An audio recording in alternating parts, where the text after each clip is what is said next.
kids in school and church we see as invisible or disposable, definitely not admirable, and heaven knows they can't be lovable.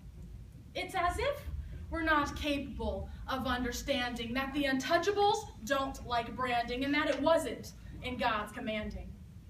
Untouchables get weak from withstanding the shunning they get from Christians too shy when we could be telling them about a love in the sky, in the mothers and the fathers who only cry because their untouchable cuts their thighs, and how girls don't even have to look sexy and try, that they're already loved by the perfect guy, and how boys don't have to look for Mary Jane, oh my, that God's a drug more potent than any high.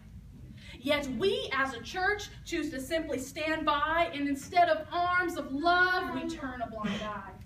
Or we forget Matthew 7:1 about all that judgment and instead pick flaws for our own amusement. Then we cry tears about their disbandment, when in reality, it was our fault for being so negligent. We treated them as instruments when not around the omniscient, and then seek enlightenment. We're all a bunch of hypocrites. Really, it's ridiculous that we won't love someone who we deem a misfit because they don't get it, or fit in, or win it. They're treated as trash, deemed worthy to toss, like what my Jesus bore, carrying his cross. Really, we should all feel contrite for thinking we know wrong from right. In fact, we are so willing to fight. The untouchables hate, not love, our God's mind. Maybe I'm crazy, but I see an issue with this. Aren't they supposed to love our God, or is something amiss? It's almost as if we let them leave.